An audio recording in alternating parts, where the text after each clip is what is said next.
नमस्ते दोस्त, स्वागत है आपका। आज की रात हम सुनने जा रहे हैं एक ऐसी कहानी जो दिल के बहुत पास है, जिसका नाम है रेत का घर। एक गरीब बढ़ई अपनी पत्नी के लिए मिट्टी से एक सुंदर घर बनाता है। वो सोचता है अब उसे कोई तकलीफ नहीं होगी, पर किस्मत के दरवाजे लकड़ी के नहीं होते। पत्नी उस घर को छोड़ किसी अमीर जमींदार के साथ चली जाती है और बढ़ई समझ जाता है प्यार ईंट से नहीं, नीयत से बनता है। ये सिर्फ एक कहानी नहीं, ये उन दिनों की याद है जब खुशियां महलों में नहीं बल्कि मिट्टी की खुशबू में बसती थीं। जब एक दीपक जलता था और पूरा आंगन मुस्कुरा उठता था। जैसे जैसे आप इस कहानी में डूबते जाएंगे, आपकी आंखें धीरे धीरे भारी होने लगेंगी और दिल को एक अनकही सी राहत मिलेगी, जैसे बचपन की कोई अधूरी नींद पूरी हो रही हो। अगर ऐसी कोमल सुकून देने वाली कहानियां आपके मन को भी सुला देती हैं, तो चैनल को जरूर सब्सक्राइब कीजिए। यहां हर रात एक नई कहानी आपके सपनों तक साथ चलती है। अब जरा बताइए, आप किस शहर से, किस गांव से हमें सुन रहे हैं और आपकी घड़ी में इस वक्त रात के कितने बजे हैं? क्योंकि आपके हर कमेंट, हर लाइक से एहसास होता है कि आप वहीं कहीं हैं, धीरे धीरे नींद की दुनिया में मेरे साथ चल रहे हैं। अब चलिए, रोशनी थोड़ी धीमी कर लीजिए, पंखे की आवाज को बस सुनने दीजिए और आंखें बंद कर लीजिए, क्योंकि अब हम चल पड़ते हैं उस रेत के घर की ओर जहां दीवारें नहीं थीं, फिर भी एक रिश्ता बना था जो वक्त के साथ ढह गया, पर यादों की नींव आज भी गीली है। सुबह की धूप अभी पूरी तरह फैली भी नहीं थी, पर गांव की मिट्टी में उस दिन कुछ अलग सी गर्माहट थी। रात की ओस से भीगी हुई जमीन जब सूरज की किरणों से मिली तो एक हल्की भाप उठी, जिसमें गीली मिट्टी, धान के भूसे और नीम के फूल की खुशबू घुली थी। यही खुशबू गोविंद के लिए जिंदगी का संगीत थी। गोविंद गांव का एक सादा, मेहनती बढ़ई। नीम के नीचे उसकी छोटी सी कारीगरी की जगह थी। वहीं लकड़ी की बेंच, कुछ औजार और पास में एक पुराना पीतल का गिलास, जिसमें हरिया काका रोज उसे चाय लाकर रखते थे। उसके हाथ खुरदरे थे, उंगलियों में गोंद और लकड़ी की धूल भरी रहती थी, पर उसकी नजर में एक गहरा सुकून था, जैसे किसी ने भीतर स्थिर झील बना दी हो। वो हर सुबह लकड़ी की किसी तख्ती को सहलाते हुए कहता, अरे तू भी इंसान जैसी है, बस प्यार से संभालो तो घर बन जाती है। उस दिन भी वही हुआ। उसने पुराने आम के पेड़ की लकड़ी से नए दरवाजे की चौखट बनानी शुरू की। हथौड़े की आवाज तालाब के पार तक गूंज रही थी। हर बार जब हथौड़ा गिरता तो धूल उड़कर उसके माथे पर बैठ जाती, जैसे उसके संघर्ष का तिलक। दूर से उसकी पत्नी चंपा आई, हल्के नीले रंग की साड़ी में, हाथों में मिट्टी के घड़े, आंखों में थकावट और किसी अनकहे सवाल का धुआं। वो आंगन में खड़ी होकर बोली, कब तक लकड़ी से बातें करता रहेगा गोविंद? जरा घर की भी सोच ले, दीवारें टेढ़ी हो रही हैं। गोविंद ने मुस्कुराते हुए सिर उठाया, दीवारें टेढ़ी नहीं चंपा, बस तू जल्दी देख लेती है। मैं सोच रहा हूं तेरे लिए नया घर बनाऊं, ऐसा जो धूप में ठंडा और रात में सुकून दे। चंपा कुछ पल चुप रही। उसके मन में एक झिलमिल सी उम्मीद जगी, मगर अगले ही क्षण उसने तंज कस दिया। मिट्टी का घर या फिर हवा में महल? गोविंद ने हंसते हुए कहा, मिट्टी की बात है ना, तो यकीन रख वो गिरेगी नहीं। मिट्टी में भी दम है, बस हाथ सच्चे होने चाहिए। गांव की गलियों में उस वक्त सुबह का रौनक फैल चुका था। औरतें कुएं से पानी भरती, बच्चे नंगे पांव दौड़ते और हवा में बैलों की घंटियां गूंजती। हरिया काका नीम के नीचे बैठे हुक्का पी रहे थे। उन्होंने गोविंद की ओर देखकर कहा, ए बेटा, तू मिट्टी का घर बना ले, पर बीवी का मन कैसे जोड़ेगा? घर तो हाथों से बन जाता है, पर मन को जोड़ने के लिए नेमत चाहिए। गोविंद ने सिर झुकाया। वो जानता था कि हरिया काका की बातों में मिट्टी जैसी सच्चाई होती है, जो सूखने के बाद ही मजबूत बनती है। शाम होते होते गांव पर एक सुनहरी रोशनी उतर आई। बकरियां लौट रही थीं, और आसमान में उड़ती चिड़ियां तालाब के किनारे बैठने लगीं। चूल्हों से उठते धुएं में सरसों के तेल और लकड़ी की गंध मिल रही थी।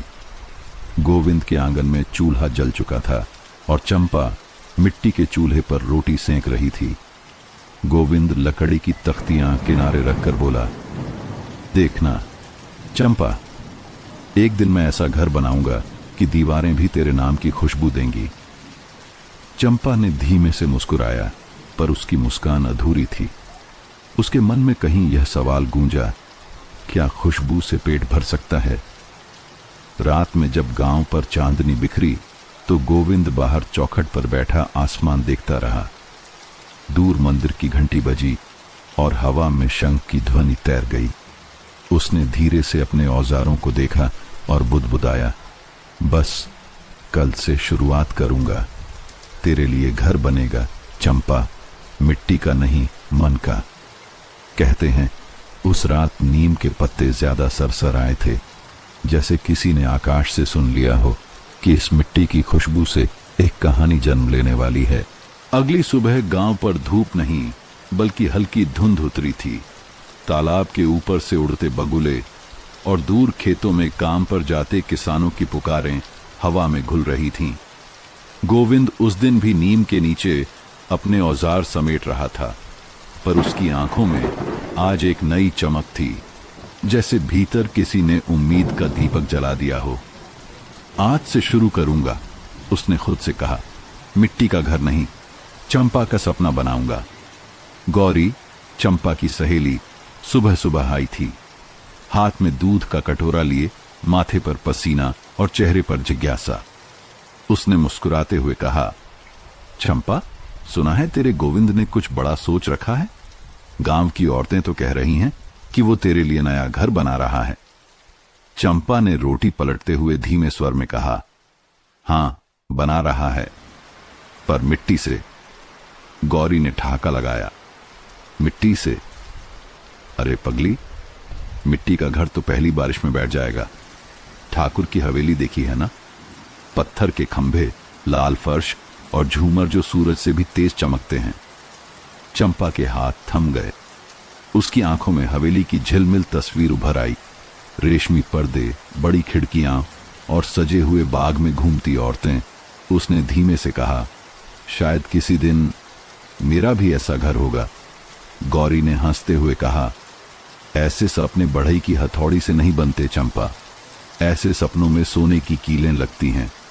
वो चली गई, पर उसके शब्द चंपा के मन में गूंजते रहे, जैसे किसी ने भीतर एक नर्म लेकिन खतरनाक बीज बो दिया हो। दूसरी ओर गोविंद ने मिट्टी की दीवारों के लिए जगह नापनी शुरू कर दी थी। हरिया काका वहीं खड़े थे, उनके हाथ में हुक्का, आंखों में अपनापन और चिंता दोनों। गोविंद, उन्होंने कहा, घर बनाना आसान है, लेकिन घर को टिकाना कठिन। दीवारें गिरें तो नया घर बनाया जा सकता है, पर अगर मन गिर जाए तो उसे कोई नहीं उठा सकता। गोविंद ने सिर झुकाया, काका, मुझे बस इतना पता है, अगर मेरा पसीना सच्चा है तो मिट्टी भी साथ देगी।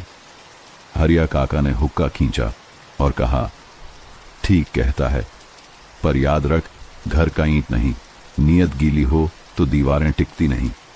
सूरज ऊपर चढ़ाया था।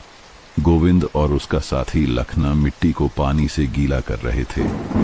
दोनों की हथेलियां मिट्टी में डूबी थीं, चेहरे पर धूल और पसीना। लखना हंसते हुए बोला, अरे गोविंद, तू तो किसी रानी के लिए महल बना रहा है रे, इतनी नरमी से मिट्टी को सहला रहा है।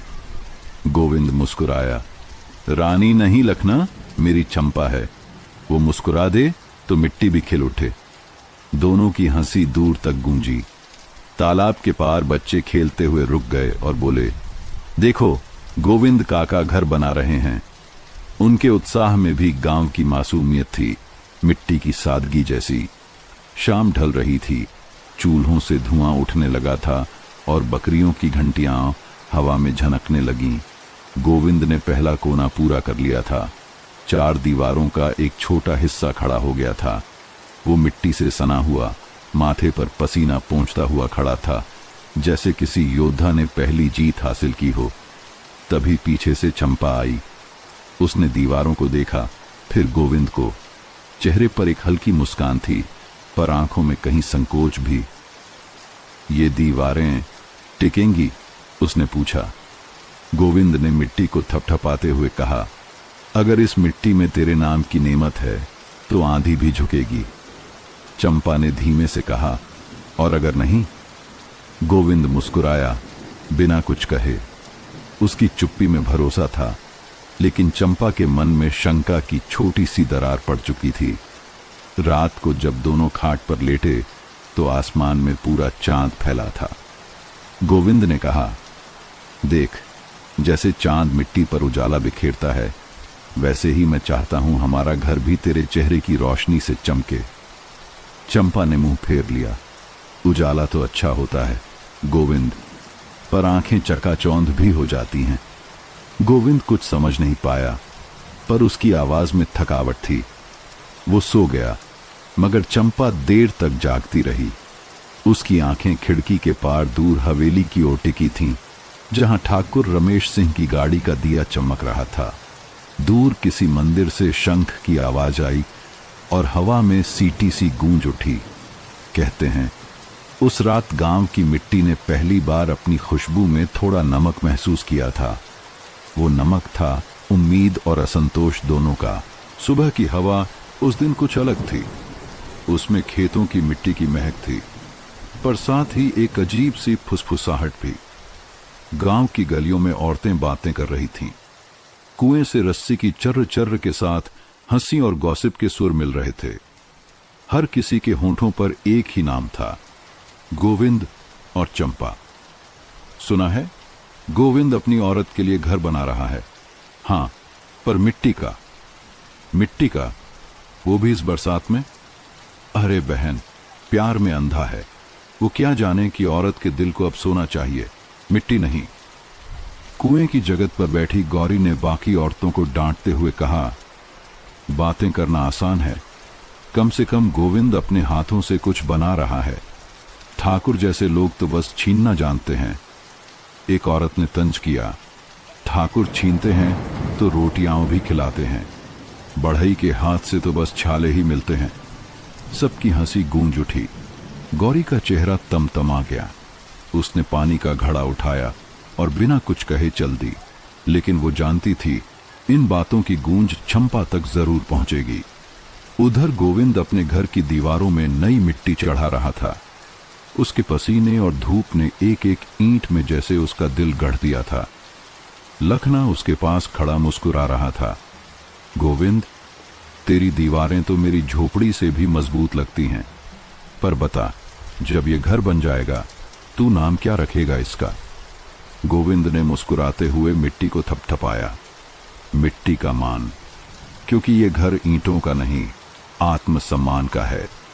हरिया काका, जो थोड़ी दूरी पर हुक्का पी रहे थे, बोले, मान अच्छा शब्द है बेटा, पर ध्यान रखना, ज्यादा मान भी कभी कभी बोझ बन जाता है। गोविंद ने हाथ रोक दिए, उनकी ओर देखा। हरिया काका की आंखों में अनुभव की धुंध थी, जैसे वो पहले से जानते हों कि ये घर सिर्फ दीवारें नहीं, किसी कसौटी की नींव बन रहा है। उस दिन दोपहर को पंडित श्यामलाल चौपाल पर बैठे थे। लोगों का झुंड जमा था। कोई खेत की बात कर रहा था, कोई हवेली की। बीच में किसी ने कहा, गोविंद पगला गया है, इतना पसीना बहा रहा है मिट्टी पर, और उसकी औरत ठाकुर के बगीचे में घूमती दिखी कल। सबकी नजरें चौकन्नी हो गईं। पंडित ने मूंछें ताव देते हुए कहा, मनुष्य का कर्म ही उसका भाग्य है। अगर कर्म सच्चा है तो देवी भी झोपड़ी में उतर आती है, पर अगर मन फिसल जाए तो हवेली भी नरक बन जाती है। लोगों ने सिर हिलाए, पर अंदर ही अंदर कुछ बीज बो दिए गए थे, शक, जलन और तमाशे की चाह। शाम को जब गोविंद ने दिन भर का काम निपटाया तो चंपा आंगन में बैठी थी। उसके पास गौरी आई, चिंतित, थकी और सचेत। चंपा, उसने धीरे से कहा, गांव की औरतें तेरे बारे में उलटी सीधी बातें कर रही हैं। कह रही हैं तू ठाकुर के बाग में गई थी। चंपा चौंकी, क्या बकवास, मैं तो बस गौरी तालाब गई थी। ठाकुर वहीं से गुजरा था, पर गांव की जुबान को कौन बांधे? गौरी ने गंभीर स्वर में कहा, जुबान नहीं बांध सकती, पर नजरों से बचा जा सकता है। तू संभल जा चंपा, ये गांव है, यहां दीवारें कान नहीं आंखें होती हैं। चंपा ने कोई जवाब नहीं दिया। वो सिर्फ आसमान की ओर देखने लगी। वहां आधा चांद था, अधूरा और ठहरा हुआ, ठीक उसके मन की तरह। रात में जब गोविंद लौटा तो चंपा खामोश थी। गोविंद ने पास आकर कहा, देख, दीवारें लगभग तैयार हैं, बस कल से छत डाल दूंगा। चंपा ने बिना देखे कहा, छत डाल भी दी तो क्या उस छत के नीचे मेरे सपने समा सकेंगे? गोविंद ठिठक गया। क्या मतलब? चंपा बोली, मतलब ये कि मिट्टी का घर कितना भी सुंदर हो, मगर जब हवा चलेगी तो धूल ही उड़ाएगा। गोविंद की आंखें नम हो गईं। उसने कहा, धूल उड़ती है चंपा, पर मिट्टी वहीं रहती है जहां जड़ें होती हैं। चंपा ने जवाब नहीं दिया, बस धीरे धीरे अपनी चूड़ियां उतारी और खिड़की से बाहर देखने लगी, जहां दूर ठाकुर रमेश सिंह की हवेली की दीवारें चांदनी में चमक रही थीं। हरिया काका बाहर नीम के नीचे बैठे थे। उन्होंने आसमान की ओर देखा और बुदबुदाए, मिट्टी को नम रखो बेटा, वरना दीवारें फट जाएंगी। उनकी आवाज गोविंद तक नहीं पहुंची, लेकिन हवा ने उसे अपने साथ उठा लिया। गांव की नजरों में अब बस एक सवाल तैरने लगा था, क्या चंपा का मन भी मिट्टी जैसा है या रेत जैसा जो हाथों से फिसल जाए? दूर मंदिर की घंटी बजी। तालाब पर चांद का प्रतिबिंब थर थर आया और रात की हवा में किसी अनजानी करवट की आहट घुल गई। गांव सो गया, पर गोविंद और चंपा दोनों की आंखों में अलग अलग सपने जलते रहे। एक का सपना मिट्टी से बना था, दूसरे का शीशे से। गांव में उस दिन हवा कुछ अलग चल रही थी। खेतों में हल चलाते बैलों की गर्दनें ऊंची थीं और चौपाल पर बैठे बुजुर्ग भी फुसफुसा रहे थे, क्योंकि खबर फैली थी, ठाकुर रमेश सिंह आज गांव में उतरने वाले हैं। कहते हैं, ठाकुर महीनों बाद अपनी हवेली छोड़कर गांव आते थे। लाल पालकी जैसी उनकी गाड़ी, सुनहरी किनारों वाले कपड़े और हाथ में हमेशा एक छड़ी, जिससे वो कभी रास्ता नहीं, लोगों की औकात नापते थे। सुबह के वक्त जब धूल का गुब्बार उठा तो सबकी नजर उसी दिशा में गई। घोड़ों की टाप और गाड़ी का चमकता पीतल का हैंडल। गांव के बच्चे दूर से चिल्लाए, ठाकुर आ गए, ठाकुर आ गए। हरिया काका ने हुक्का नीचे रखा, लो आ गए साहब लोग, अब देखो कौन कितनी देर सीधा खड़ा रह पाता है। गाड़ी रुकी और ठाकुर उतरे। उनकी मूंछों पर आत्मविश्वास और चेहरे पर ठंडी मुस्कान थी। साथ में 4 नौकर, एक सफेद कुत्ता और रेशमी पगड़ी के नीचे छिपा अहंकार। उन्होंने इधर उधर नजर दौड़ाई, जैसे गांव की मिट्टी को अपनी जूती से तौल रहे हों। ठाकुर का ध्यान तभी एक दृश्य पर टिक गया। नीम के नीचे पसीने से भीगा गोविंद मिट्टी की दीवार थपथपा रहा था।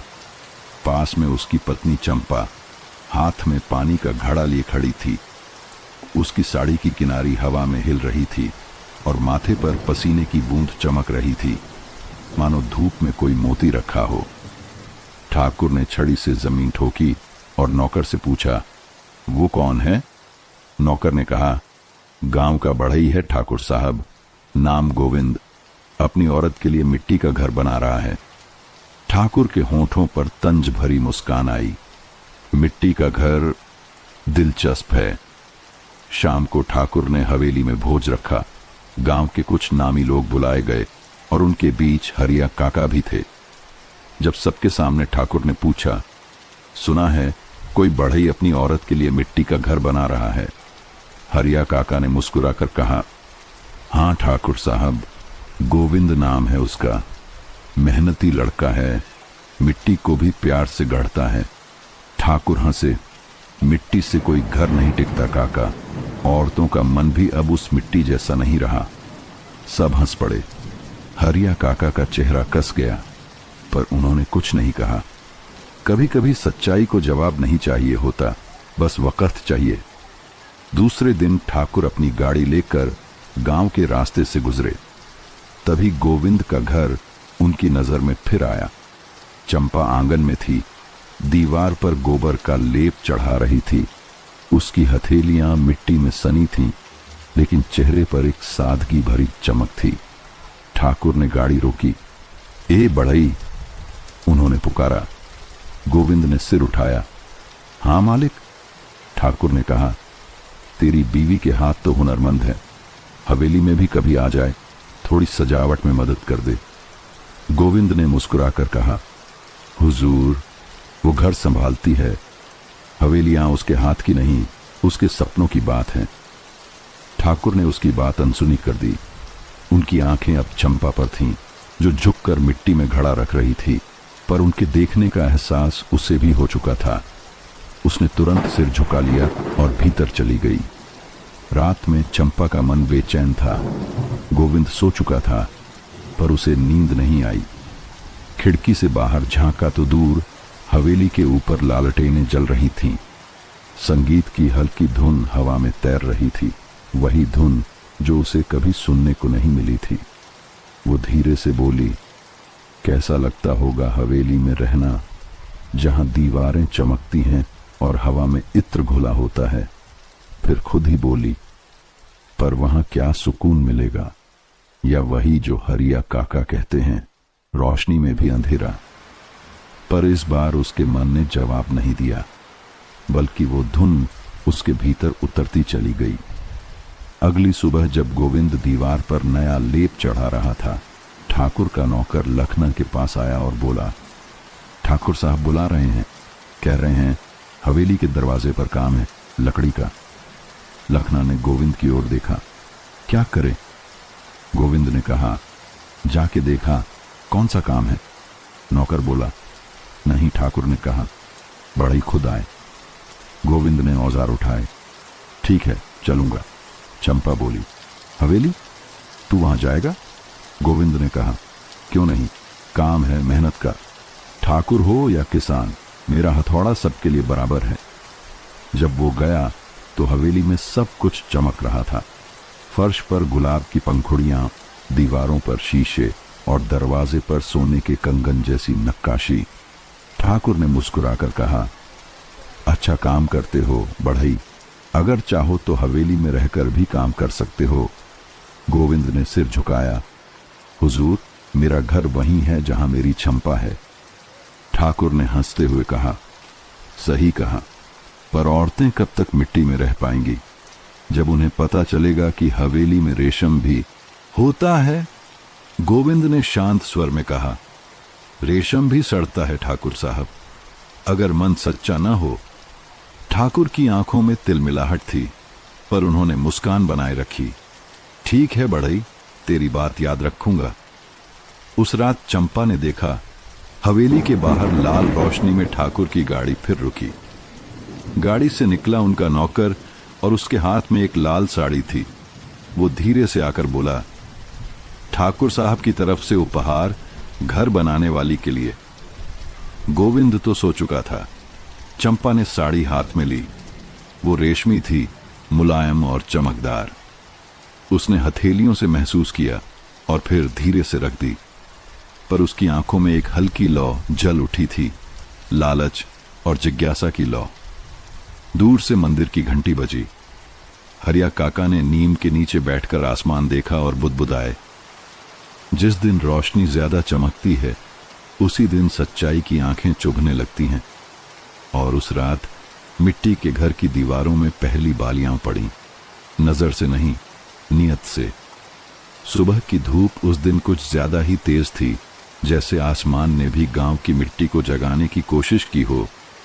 नीम के पत्तों से छनती रोशनी गोविंद के मिट्टी वाले घर की दीवारों पर पड़ रही थी। हर कोने में मेहनत की महक थी, सूखी मिट्टी, गोबर और पसीने का संगम। पर उसी घर के भीतर अब कुछ और भी था। ठाकुर की दी हुई लाल साड़ी, वो चंपा की अलमारी में फोल्डेड रखी थी, पर उसकी चमक मिट्टी की दीवारों से टकरा कर भी शांत नहीं होती थी। वो साड़ी अब एक चीज नहीं, एक ख्याल बन चुकी थी, जो हर बार चंपा की आंखों में उतर आता था। उस सुबह गौरी आई, हाथ में दूध का लोटा, पर चेहरे पर सवाल। चंपा, तेरे घर पर ठाकुर का नौकर क्यों आया था? गांव भर में बातें उड़ रही हैं। चंपा ने झुंझलाकर कहा, बस एक साड़ी दी थी ठाकुर ने, घर के काम की मजदूरी समझो। गौरी ने भौहें सिकोड़ लीं। मजदूरी या मेहरबानी? चंपा का चेहरा लाल हो गया। तू भी गांव की औरतों जैसी बातें करने लगी है। ठाकुर बड़े लोग हैं और मैं बस एक औरत। उन्होंने कुछ गलत नहीं किया। गौरी ने कहा, ठाकुर कभी कुछ यूं ही नहीं देते चंपा। उनकी नजरें वहीं टिकती हैं जहां वे हक बनाना चाहते हैं। चंपा ने मुंह फेर लिया। सबके पास सोचने का वक्त है, करने का नहीं। गौरी ने गहरी सांस ली। सोच वही नहीं करता जो कुछ छिपाना चाहता है। वो चली गई, पर उसके शब्द चंपा के कानों में गूंजते रहे, जैसे मंदिर की थमी हुई घंटी। उधर गोविंद अब भी अपने काम में लगा था। दीवारें पूरी खड़ी हो चुकी थीं और वह छत की लकड़ियां फिट कर रहा था। लखना पास ही बैठा हथौड़े की कीलें गिन रहा था। भाई, तेरी मेहनत को सलाम, पर तुझे पता है ठाकुर तेरे काम की तारीफ कर रहे थे हवेली में। कह रहे थे गोविंद के हाथों में जादू है। गोविंद मुस्कुराया। जादू नहीं लखना, सच्चाई है, और सच्चाई में हमेशा देर होती है पर टिकती जरूर है। लखना ने मजाक में कहा, बस टिक जाइए घर, वरना चंपा की नजरें कहीं और टिक गईं तो। गोविंद ने उसकी तरफ देखा, मुस्कुराने की कोशिश की, पर दिल में हल्की चुभन महसूस हुई। शायद गांव की बातें अब उसके कानों तक भी पहुंचने लगी थीं। शाम का वक्त था। आसमान में धूप के टुकड़े बिखरे थे और हवा में बैलों की घंटियों की गूंज। चंपा आंगन में बैठी थी। वही लाल साड़ी उसकी गोद में थी। उसने उंगलियों से उसका किनारा सहलाया और उस रेशमी चमक में खुद को देखने लगी। अगर मैं इसे पहन लूं तो कैसा लगेगा? उसने खुद से कहा। धीरे धीरे उसने साड़ी ओढ़ ली। रोशनी में वो चकाचौंध सी लगने लगी, जैसे मिट्टी की झोपड़ी में अचानक कोई दीपक बहुत बड़ा जल गया हो। तभी दरवाजे पर हरिया काका की आवाज आई। बेटी, गोविंद है क्या? मुझे उससे कुछ बात करनी है। चंपा घबरा गई। जल्दी से साड़ी उतारकर उसने पुरानी साड़ी ओढ़ ली। दरवाजा खोला। हरिया काका ने उसके चेहरे की थकान और घबराहट दोनों पढ़ ली। सब ठीक है ना चंपा? हाँ काका, बस थोड़ा सिर दर्द है। हरिया काका बोले, सिर का नहीं, दिल का दर्द लगता है। देख, जब जमीन पर बहुत रोशनी गिरती है ना, तो साया गहरा हो जाता है। और याद रख, ठाकुर की रोशनी आंखों को भाती है, लेकिन दिल जला देती है। चंपा ने आंखें झुका लीं। आप लोग सब ठाकुर का नाम क्यों लेते रहते हैं? वो तो बस बड़े आदमी हैं। काका मुस्कुराए। बड़े आदमी वही होते हैं जो दूसरों को छोटा न दिखाए। और वो चले गए, पर हवा में उनकी बातों की मिठास और डर दोनों रह गए। रात में गोविंद लौटा, थका पर खुश। देख चंपा, छत तैयार है, बस कल घर पूरा हो जाएगा। चंपा मुस्कुराई। सच? हाँ, बस तेरे लिए, तेरा घर, तेरी जगह। उसके शब्द सच्चे थे, पर चंपा की नजर फिर भी दरवाजे पर टिक गई जहां उसने वो लाल साड़ी रखी थी। उसके मन में जैसे दो आवाजें टकरा रही थीं। एक कहती थी, यही सच्चा है गोविंद, उसकी मिट्टी, उसका प्यार। दूसरी फुसफुसाती थी, पर हवेली की चमक ज्यादा सुंदर है। दूसरे दिन जब गोविंद काम पर गया, ठाकुर रमेश सिंह अपनी गाड़ी में बैठे उसी रास्ते से गुजरे। उन्होंने देखा चंपा आंगन में अकेली है, बाल खुले हुए, आंखों में थकान। गाड़ी रुकवाकर बोले, अरे तुम तो घर सजाने में व्यस्त हो, क्या देखभाल करती हो अपने घर की? चंपा चौंकी। प्रणाम ठाकुर साहब, आप यहां? बस ऐसे ही काम देखने निकला था। वैसे तुम्हारे हाथों का हुनर देखा है मैंने। उस मिट्टी को तुमने जैसे जीवित कर दिया। चंपा ने नजरें झुका लीं। बस थोड़ा बहुत काम आ जाता है। ठाकुर ने मुस्कुराकर कहा, ऐसे हाथ अगर हवेली के दरवाजों को छू लें तो वो भी मंदिर बन जाए। चंपा कुछ कहना चाहती थी, पर शब्द गले में अटक गए। ठाकुर की गाड़ी चली गई। पीछे धूल का बादल उठा और उस धूल में अब चंपा की सोच धुंधली होने लगी थी। रात में गौरी आई। सुना है ठाकुर तेरे घर आया था। चंपा ने सक पकाकर कहा, अरे नहीं, बस रास्ते से गुजरते हुए सलाम कर गए। गौरी ने गंभीर होकर कहा, चंपा याद रख, सलाम से शुरुआत होती है, फिर सवाल आते हैं, फिर शक, और फिर सिर्फ बदनामी बचती है। चंपा चुप रही। गौरी चली गई और हवा में सन्नाटा छा गया। दूर कहीं कुत्ता भौंका और नीम के पत्तों से टपकी ओस जमीन पर गिरी, जैसे कोई अश्रु जो दिल से नहीं पश्चाताप से गिरा हो। रात गहराती गई। गोविंद चूल्हे के पास बैठा लकड़ी के औजार साफ कर रहा था और चंपा भीतर उस लाल साड़ी को फिर से निकाल कर देख रही थी। उसके होंठों पर एक अजीब सी मुस्कान थी, न अपराध न गर्व, बस उलझन। क्या गलत है इसमें? उसने खुद से पूछा। ठाकुर बस बात करते हैं और मैं बस सुनती हूं, पर मिट्टी की दीवारों को सब सुनाई देता है। और उस रात दीवारों में जैसे पहली बार दरार की आवाज आई, धीमी पर साफ। बारिश की पहली बूंदें उस शाम आसमान से ऐसे गिरीं जैसे किसी ने पुराने जख्मों पर ठंडक की मरहम रख दी हो।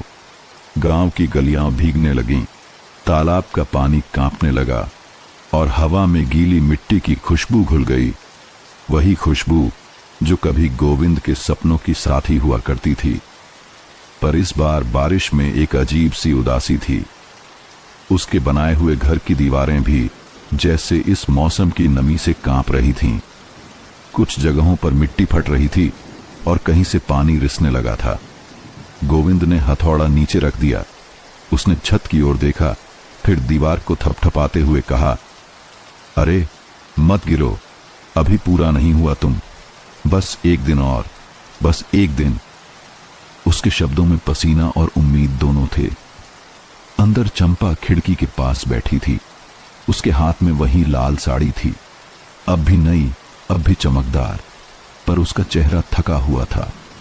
उसकी आंखों में एक धुंध थी, जैसे वो बारिश की बूंदों से नहीं, अपने ही विचारों से भीग रही हो। बारिश की हर टपकती बूंद उसे ठाकुर रमेश सिंह की बातें याद दिला रही थीं। ऐसे हाथ अगर हवेली के दरवाजे छू लें तो वो भी मंदिर बन जाए। वो सोचती रही, क्या सच में मैं सिर्फ मिट्टी तक सीमित रह जाऊंगी? गोविंद की मेहनत उसे दिखती थी, पर अब उसके भीतर वो चमक नहीं थी जो कभी थी। शाम को जब गौरी आई तो बारिश थम चुकी थी। आंगन में पानी जमा था और दीवारों से मिट्टी झर रही थी। गौरी ने हाथ से दीवार छुई और बोली, देख, ये घर सांस ले रहा है चंपा, लेकिन अगर तू इसे छोड़ देगी तो ये मर जाएगा। चंपा ने नजरें फेर लीं। मुझे नहीं पता गौरी, शायद मिट्टी का घर मेरे लिए नहीं बना। गौरी ने पलटकर कहा, तू किसके लिए बना है? ठाकुर के लिए? चंपा चौंकी। तू फिर वही बात क्यों करती है? गौरी ने गंभीर स्वर में कहा, क्योंकि मैं तुझे जानती हूं चंपा, तेरी आंखों में अब वो सुकून नहीं, बस चमक है, और चमक अंधा कर देती है। चंपा ने जवाब नहीं दिया। उसकी हथेलियां कांप रही थीं, जैसे वो खुद नहीं जानती कि दिल किस ओर झुक रहा है। रात का अंधेरा बढ़ता गया। बाहर तूफान उठ रहा था। नीम के पत्ते जोर से हिल रहे थे और गोविंद दीवारों को थामे खड़ा था। हर बार जब बिजली चमकती तो उसकी परछाई दीवारों पर पड़ती, जैसे कोई योद्धा अपने टूटते किले को संभालने की कोशिश कर रहा हो। अंदर चंपा मोमबत्ती जलाकर बैठी थी। मोमबत्ती की लौ हिल रही थी और उसकी छाया दीवार पर नाचती, कभी बड़ी, कभी छोटी, कभी अधूरी। वो बुदबुदाई, क्या ये घर मेरे लिए बना है या गोविंद के लिए? मोमबत्ती की लौ झपकी, जैसे किसी ने हाँ कहा हो। कुछ देर बाद गोविंद भी अंदर आया, कपड़े भीगे हुए, हाथों में मिट्टी के निशान। देख, दीवारें थोड़ी कमजोर पड़ गई हैं, पर मैं कल सब ठीक कर दूंगा। चंपा ने कहा, हर बार तू दीवारों को संभालता है, पर क्या कभी खुद को संभालता है? गोविंद ठिठका। कहना क्या चाहती है तू? कुछ नहीं, बस इतना कि ये घर तेरा सपना है, मेरा नहीं। तू मिट्टी को पूजा मानता है, पर मुझे सिर्फ मिट्टी नहीं चाहिए। गोविंद की आवाज भारी हो गई। तो क्या चाहिए तुझे, चंपा? वो चुप रही। बिजली गरजी और उसकी चुप्पी में तूफान उतर आया। बाहर बारिश फिर तेज हो गई थी। छत से पानी टपकने लगा और मिट्टी की दीवार से एक कोना टूटकर गिरा। गोविंद दौड़ा, उसे संभालने की कोशिश की, लेकिन दीवार फिर भी ढह गई, मानो घर और रिश्ते दोनों एक साथ टूट गए हों। चंपा चिल्लाई, देखा, मैंने कहा था ना, मिट्टी का घर नहीं टिकेगा। गोविंद ने उसे देखा। भीगे बालों के बीच से आंखों में आग ली। घर मिट्टी का नहीं, मन का होता है चंपा, और अगर मन की दीवार गिर जाए तो हवेली भी नहीं बचती। चंपा कांप गई। बाहर बिजली कड़की और हवा में मिट्टी का स्वाद फैल गया, खारा, कड़वा और सच्चा। उस रात दोनों एक ही छत के नीचे थे, पर दुनिया अलग अलग। गोविंद ने खिड़की से बाहर देखा। हरिया काका नीम के नीचे खड़े थे, हुक्का बुझा रहे थे। उन्होंने ऊपर आसमान की ओर देखा और कहा, मिट्टी का घर नहीं गिरा बेटा, वो तो अब तेरे भीतर गिरा है। उनकी बात हवा में खो गई। सुबह जब सूरज निकला, दीवारों की मिट्टी सूख चुकी थी और गोविंद का चेहरा भी। वो बाहर जाकर दीवार को सहलाने लगा। उसकी उंगलियों से धूल झड़ती रही। धीरे से बोला, तू अधूरा नहीं है, मैं हूं। पीछे चंपा खड़ी थी। उसकी आंखों में नींद नहीं, बस पछतावा और थकावट थी। उसने धीरे से कहा, अगर हवेली में कोई पुकारे तो क्या तू रोकेगा मुझे? गोविंद ने उसकी ओर देखा। लंबी चुप्पी के बाद बोला, मैं रोकना नहीं चाहता चंपा, क्योंकि जिस मन में रहना मजबूरी लगे वो घर नहीं, जेल बन जाता है। गांव की गलियों में उस दिन धूप भी अजीब थी, तेज, चुभती हुई और फिर भी ठंडी लगने वाली। नीम के पेड़ के नीचे हरिया काका का हुक्का बुझ चुका था और चौपाल पर बैठे लोग धीमी आवाज में एक ही नाम ले रहे थे, चंपा। कहते हैं ठाकुर रमेश सिंह ने उस सुबह गांव के कुछ लोगों को हवेली बुलाया था। बात खुले में थी, पर मंशा भीतर कहीं और। वो चंपा के हुनर की तारीफ करते करते उसकी मदद की बात करने लगे थे। मदद जो सिर्फ उनके लहजे में मदद थी, पर बाकी सबके लिए अपमान का बीज। दोपहर की धूप जब दीवारों पर रेंगने लगी, गोविंद मिट्टी की दीवारों को फिर से सीधा कर रहा था। पसीना उसके माथे से गिरकर मिट्टी में मिल रहा था, मिट्टी जो अब पहले जैसी ठंडी नहीं रही थी। लखना उसके पास आया। हाथ में कुछ काम की लकड़ियां थीं, पर चेहरे पर संकोच। गोविंद भाई, तूने सुना? क्या? ठाकुर ने चौपाल में कहा है, चंपा को हवेली में काम देना चाहता है। कह रहा था, ऐसे हाथ सिर्फ मिट्टी पर नहीं, सोने पर भी काम कर सकते हैं। गोविंद का हथौड़ा रुक गया। उसने ऊपर देखा। दीवार पर उसकी छाया टूटी हुई पड़ी थी। और गांव वालों ने क्या कहा? लखना ने सिर झुका लिया। कुछ ने हंस दिया, कुछ ने चुप्पी साध ली, और कुछ बस तमाशा देखने को बैठ गए। गोविंद ने हथौड़ा नीचे रखा। तमाशा तो तब शुरू होता है जब लोग सच्चाई भूलकर चमक देखने लगते हैं। शाम को गौरी हांफती हुई दौड़ती आई। उसके कपड़े भीग गए थे, शायद तालाब के रास्ते से आई थी। चंपा, तू हवेली जा रही है क्या? चंपा चौखट के पास बैठी थी, बाल खुले हुए, आंखें खाली। ठाकुर ने बुलाया है, कह रहा था बस कुछ दिनों का काम है, फिर लौट आऊंगी। गौरी ने झुंझलाकर कहा, लौट आएगी हवेली से? बेटा, वहां जो जाता है वो लौटता नहीं, बस बदल जाता है, तू भूल मत करना। चंपा बोली, मैं गुनाह नहीं करने जा रही गौरी, बस काम के लिए। गौरी ने कहा, काम मिट्टी में भी है, पर रेत के महल में जाकर तू अपनी जमीन खो देगी। चंपा ने जवाब नहीं दिया। वो धीरे से अपने पैरों में पायल पहनने लगी, जैसे कोई फैसला करने जा रही हो जिसे खुद से छिपाना चाहती है। रात गहराई। गोविंद बाहर खाट पर लेटा था। आसमान में बादल घूम रहे थे और नीम की पत्तियां अजीब आवाज कर रही थीं।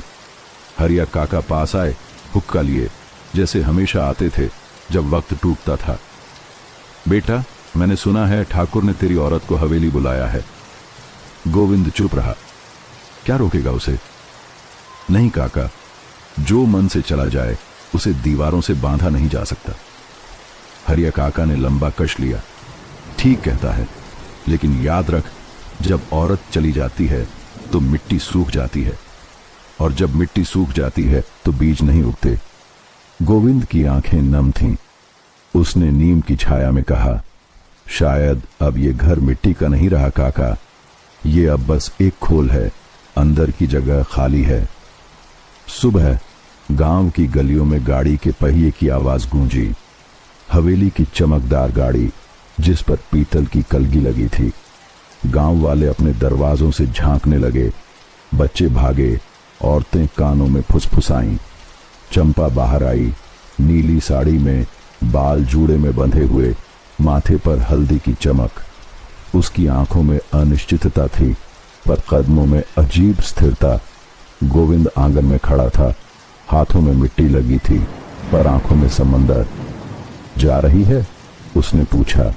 हाँ, ठाकुर ने कहा है कुछ दिनों का काम है, हवेली में दीवारों की सजावट करवानी है, और अगर सजावट खत्म हो जाए तो। चंपा ने उसकी ओर देखा। तब लौट आऊंगी। गोविंद ने मिट्टी की दीवार पर हाथ रखा। ये दीवारें भी तेरा इंतजार करेंगी चंपा, बस याद रखना, हवेली की रेत हाथों में टिकती नहीं। चंपा ने कुछ नहीं कहा। गाड़ी चली और गांव की मिट्टी में धूल का बादल उठ गया। उस दिन चौपाल पर सन्नाटा था। पंडित श्यामलाल ने कहा, औरत चली गई, पर कहानी अभी बाकी है। जो प्यार से घर बनाते हैं उनका घर टूटता नहीं, बस रूप बदलता है। हरिया काका ने सिर झुकाया। प्यार का घर गिरता नहीं पंडित, वो रेत में बदल जाता है, और रेत में हर कोई निशान छोड़ जाता है। रात को गोविंद अकेला बैठा था। दीवारें सूख चुकी थीं, छत तैयार थी, पर घर में सन्नाटा गूंज रहा था। दीवार से टिककर उसने आंखें बंद की। बारिश की गंध अब भी थी, पर उसमें चंपा की खुशबू गायब थी। धीरे से बोला, तू जो रेत के महल में जा रही है चंपा, याद रखना, रेत धूप से चमकती है, पर हाथों में रुकती नहीं। दूर हवेली में रोशनी जली। ठाकुर रमेश सिंह बरामदे में खड़ा था, चेहरे पर वही मुस्कान, आंखों में वही जीत का साया। अंदर नौकर बोला, साहब, औरत आ गई है। ठाकुर ने छड़ी उठाई। अच्छा, अब असली खेल शुरू होगा। गांव की मिट्टी से लेकर हवेली की रेत तक उस रात एक रास्ता जुड़ गया था, और उस रास्ते के दोनों सिरों पर खामोशी थी। एक की खामोशी तड़प थी, दूसरी की मोह। रात की हवा में उस दिन एक अजीब सन्नाटा था। न नीम के पत्ते हिल रहे थे, न बैलों की घंटियां बज रही थीं। गांव जैसे अपनी सांसें रोककर किसी अनहोनी की प्रतीक्षा कर रहा था। हर झोपड़ी के अंदर धीमी फुसफुसाहटें थीं। चंपा हवेली चली गई।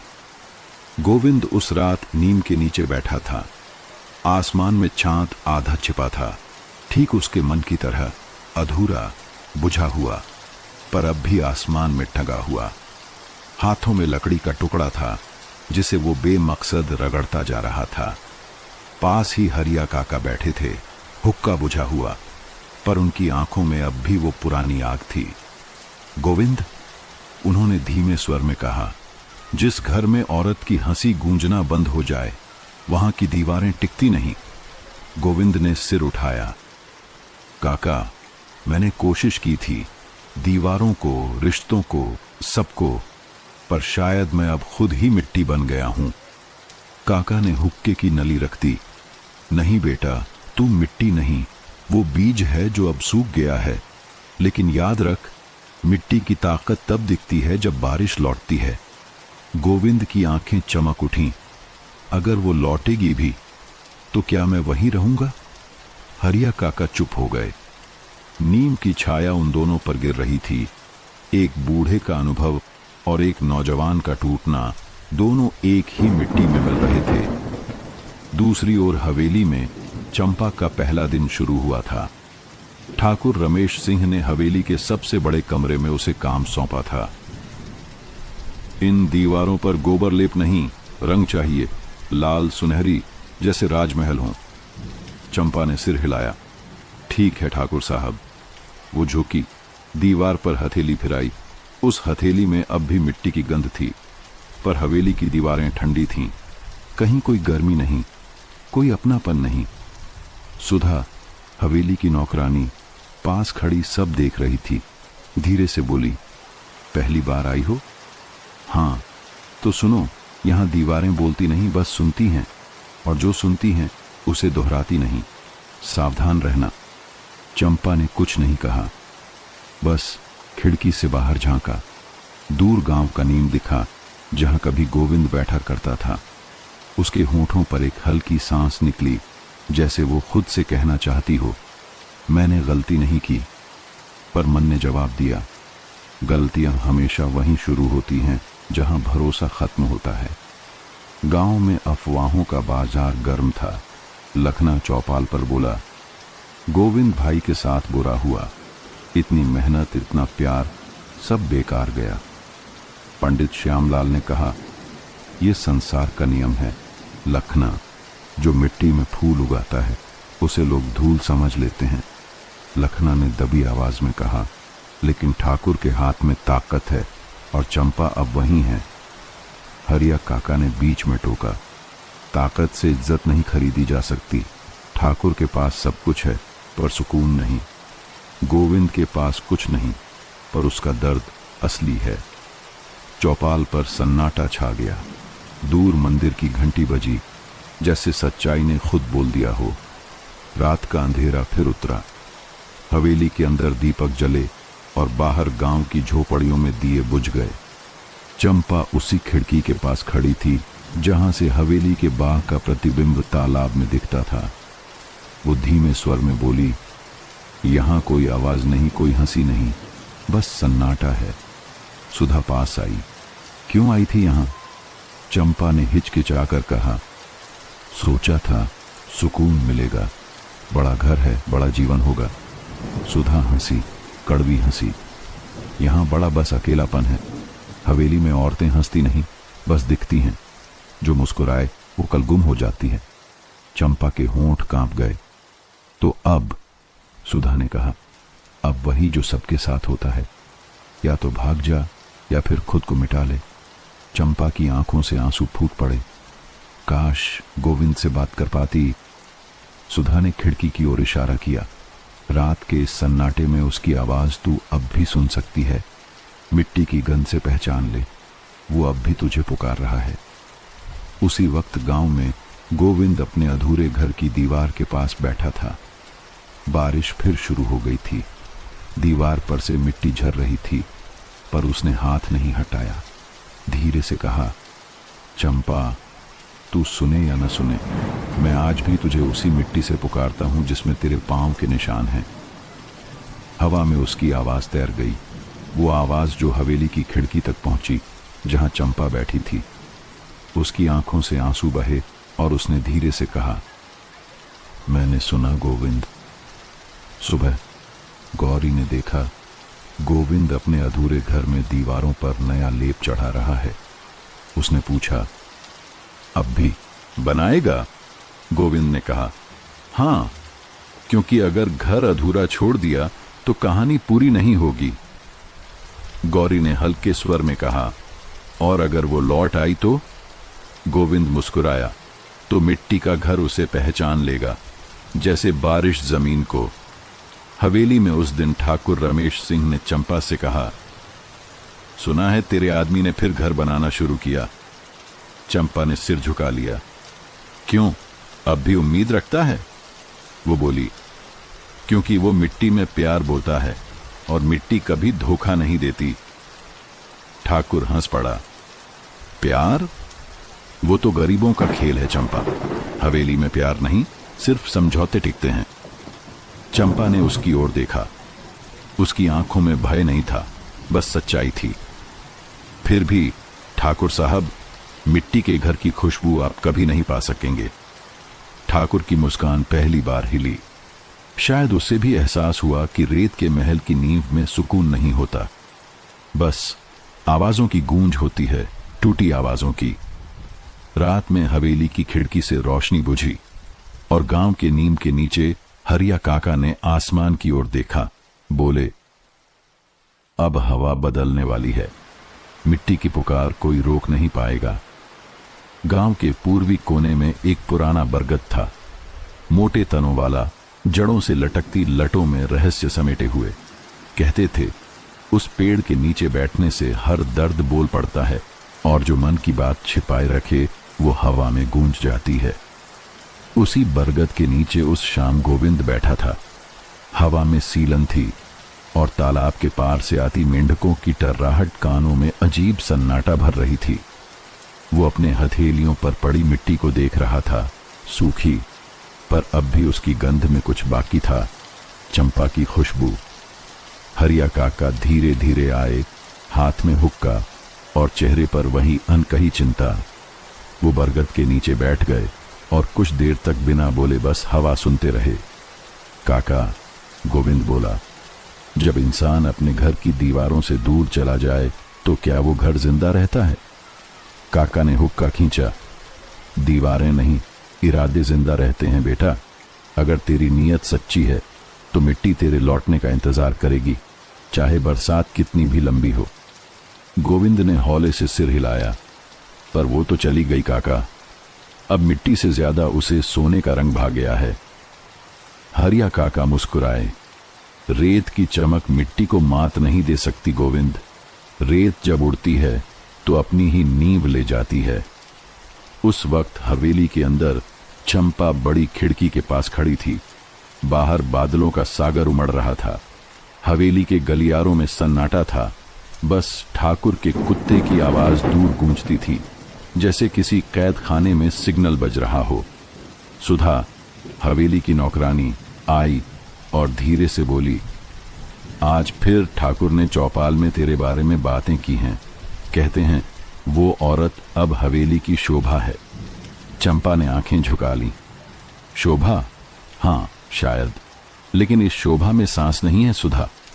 सुधा ने कहा, सांस हवेली में नहीं मिलती चंपा, सांस वहीं मिलती है जहां मिट्टी की खुशबू होती है। चंपा के चेहरे पर कंपन आया।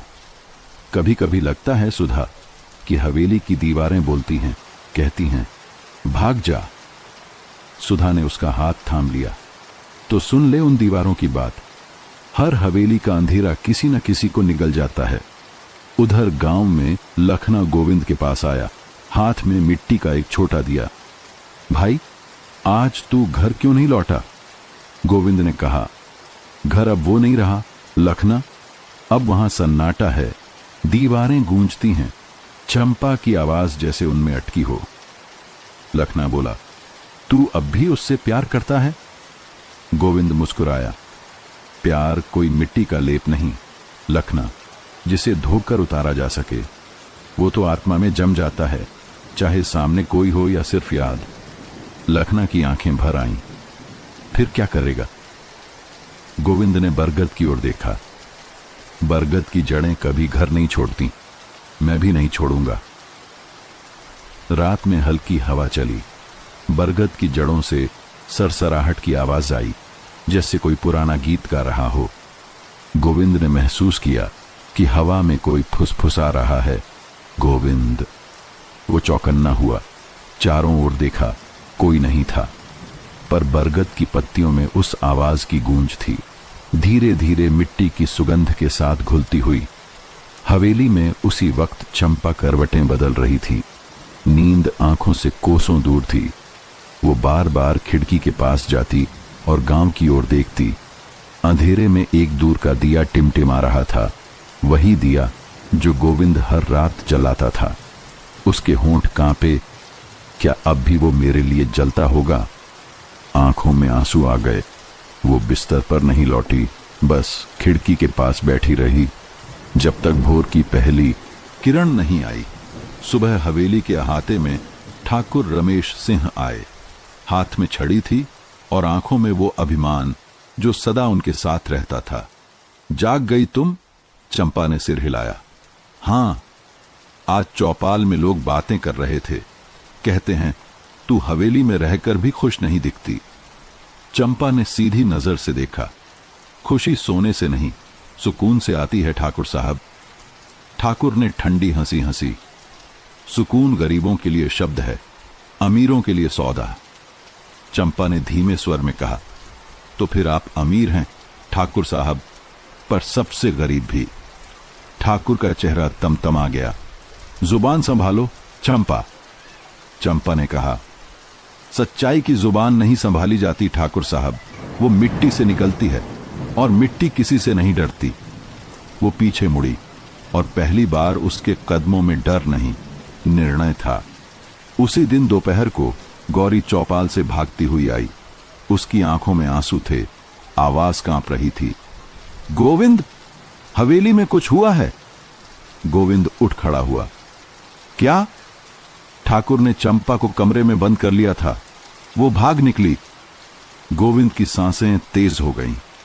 वो बिना कुछ बोले दौड़ा।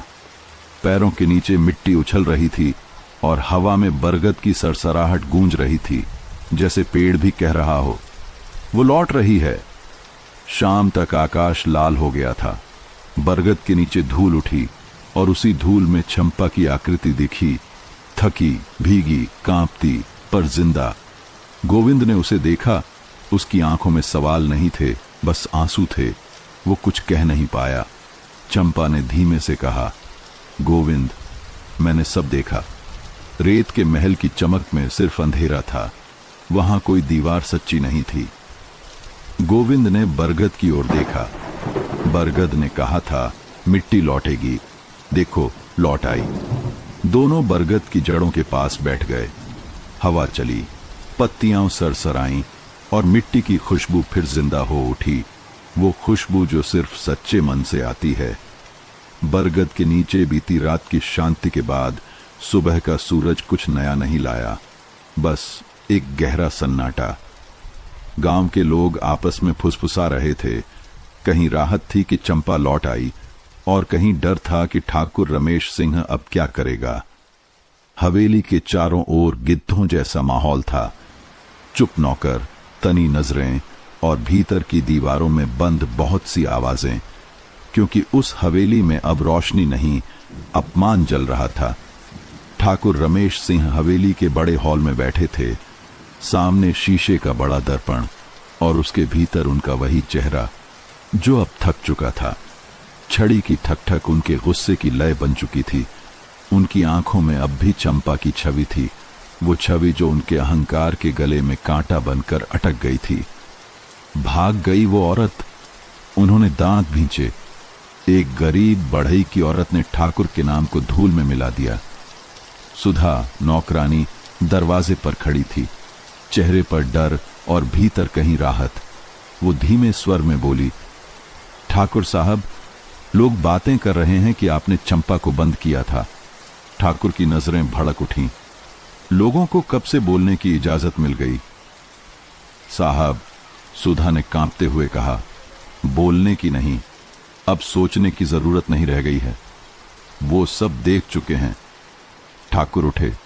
गुस्से में उनका चेहरा लाल हो गया। चुप रह, तेरे जैसे नौकर जबान चलाने लगे तो हवेलियां गिर जाती हैं। सुधा की आंखों में आंसू आ गए, पर उसने पहली बार सिर झुकाने से इनकार किया। हवेलियां तब गिरती हैं ठाकुर साहब, जब उनमें जुल्म की नींव रखी जाती है। गांव में इस बीच गोविंद चंपा को अपने पुराने घर के बाहर बैठाया था। घर अब पहले जैसा नहीं था।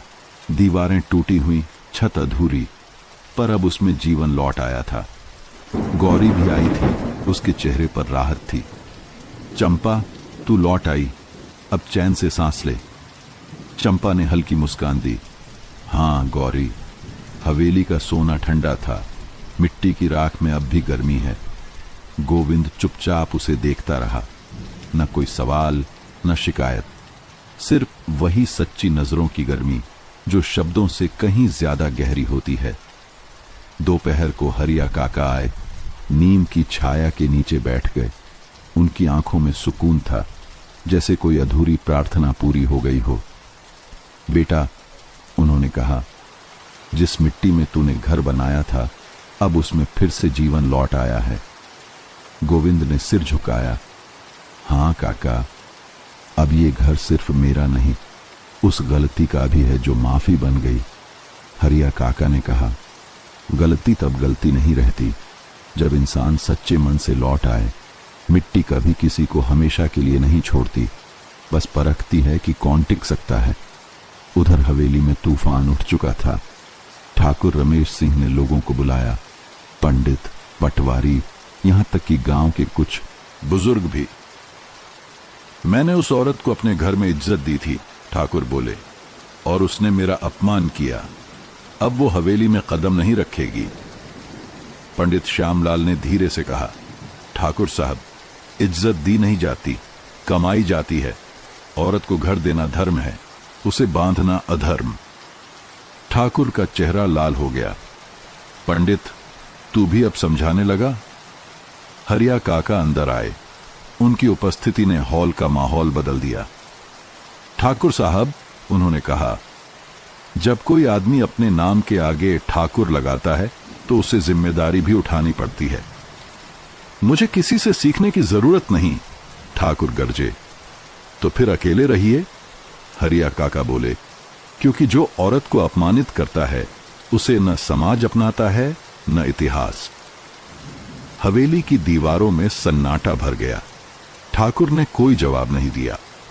रात उतर आई। हवेली की लालटेनें बुझ गईं। सुधा चुपचाप ठाकुर के कमरे से बाहर निकली। हाथ में एक पुराना कपड़ा था, चंपा की छोड़ी हुई लाल साड़ी। उसने हवेली के फाटक पर जाकर साड़ी को हवा में लहराया, फिर बोली, इस हवेली की सच्चाई अब इस साड़ी जैसी है, चमकदार ऊपर से पर अंदर सड़ चुकी। वो चली गई और हवेली की खिड़कियां पहली बार इतनी अंधेरी लगीं कि अंदर बाहर का फर्क मिट गया। सुबह जब सूरज उगा, गांव वालों ने देखा ठाकुर की हवेली के झंडे झुके हुए हैं। किसी ने कहा, ठाकुर अब किसी से नहीं मिलता। किसी ने जवाब दिया, जिसने दूसरों का दिल तोड़ा उसका दिल अब खुद बोझ बन गया है। गांव की चौपाल पर गौरी, लखना और हरिया काका बैठे थे। काका ने कहा, हवेली का अंत शुरू हो चुका है और मिट्टी का घर अब फिर से सांस ले रहा है। लखना ने मुस्कुराकर कहा, गोविंद भाई ने तो उस घर को फिर से बना डाला, अब तो दीवारें भी मुस्कुराने लगी हैं। हरिया काका ने आसमान की ओर देखा, क्योंकि वहां झूठ नहीं, सच्चाई की नींव है, और सच्चाई जब लौटती है तो हवेलियां भी झुक जाती हैं। शाम को गोविंद और चंपा आंगन में बैठे थे। लालटेन की लौ हिल रही थी और मिट्टी की दीवारें अब पहले से भी ज्यादा मजबूत लग रही थीं। चंपा ने धीमे स्वर में कहा, गोविंद, अगर मैं फिर चली जाती तो? गोविंद ने मुस्कुराकर कहा, तो मिट्टी फिर से इंतजार करती, क्योंकि मिट्टी को पता है हवा चाहे जितनी दूर जाए आखिर में बारिश बनकर लौटती है।